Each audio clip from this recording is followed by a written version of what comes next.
I want to thank WordTour for giving me this particular platform to speak on the need for we as women to think equal, build smart for innovative change.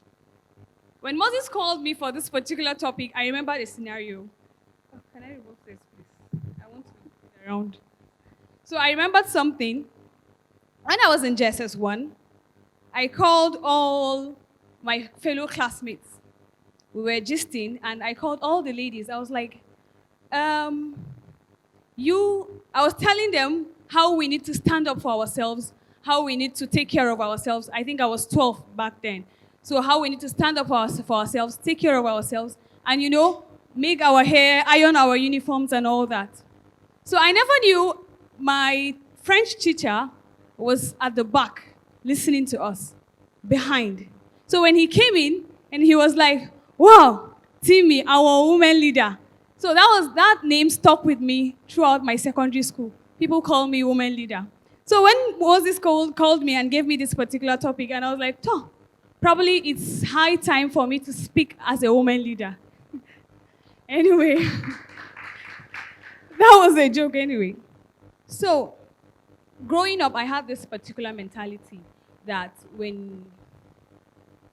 there's this mentality that when you're a lady, you finish school, all you have to do is just to get married. There's nothing wrong with getting married, right? There's nothing wrong with that. It's a good thing. But something was wrong with my own mentality, and I'll tell you what was wrong. The mentality changed when I went for IT. I did my IT in HHVN, Institute of Human Biology, Abuja, Nigeria. So I was the only northern girl, and I was the only person from a public university. Most of them were from private universities, and we normally had lunch, and during our lunch break, we talk about how we wanted to better our lives and all that. So they were discussing, and the ladies there, one of them said she wanted to go to the UK to further her education. The other was saying she wanted to go to South Africa.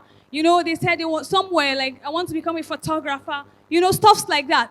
When it came to my turn, believe me, I wasn't going to say I wanted to go and get married, because after hearing what they said.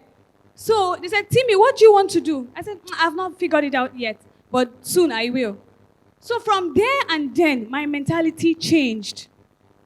I said there's nothing wrong with getting married, but what my problem was, my own getting married was that I didn't even have a plan. There was no purpose. There was nothing, no value. I just was, okay, probably if I get married, then I'll start thinking of what to do.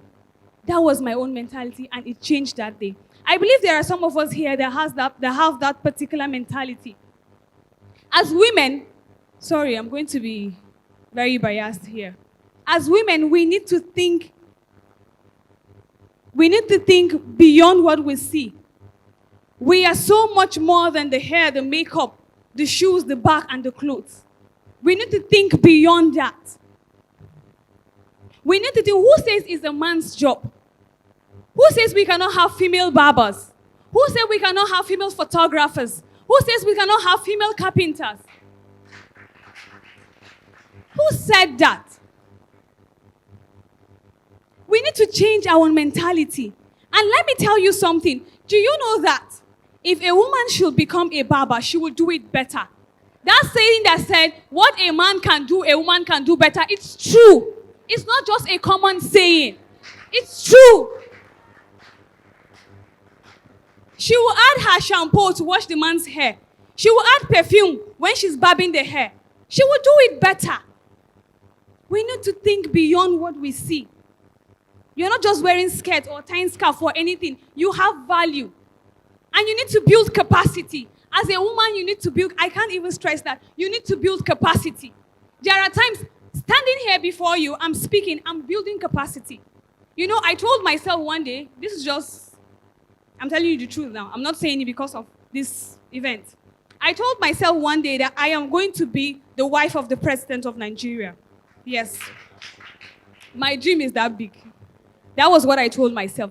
Now, speaking to you now, I know that one day I'm going to stand and address the Federal Republic of Nigerians. I'm going to address Nigerians. So I need to build capacity. I am not there yet, but I'm working towards it. So what are you doing? Read books. Please leave Z-Wall and BBN, BB Nigeria. It's not like we don't. I watch BBN, even though I don't watch Z-Wall. But leave it. You know, you can actually do all. Read books, watch news, know about the economy. When people are discussing, hold a conversation with people.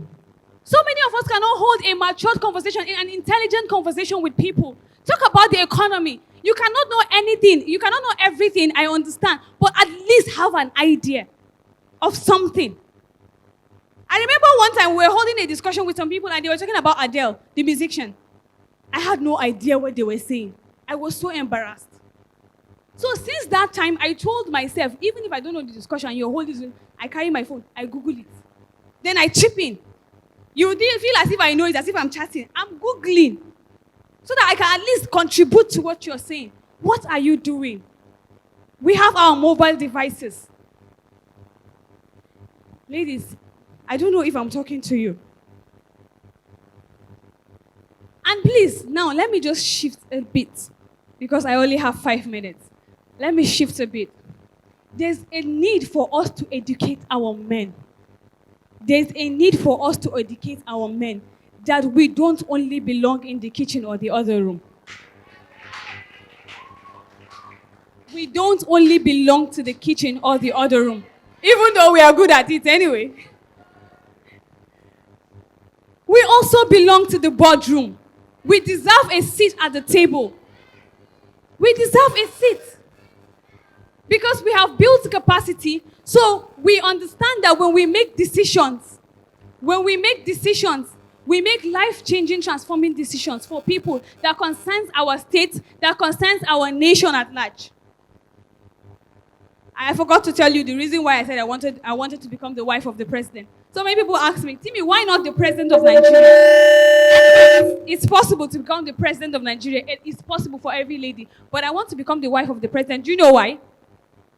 Because I want to build capacity to an extent whereby whenever my husband is making any decision, he runs it by me first. Any decision that concerns the nation, I will have to hear it first because he knows my words, my input has value. If I become the president, they'll just tell me what to do. Go and do this, go and do this. No. So ladies, we don't belong, we don't only belong in the other room or the kitchen. We also belong in the boardroom. Do you know why? Because we are a transformational force. We are facilitators for change. We are strong. We are powerful. And we can innovate change. Thank you very much.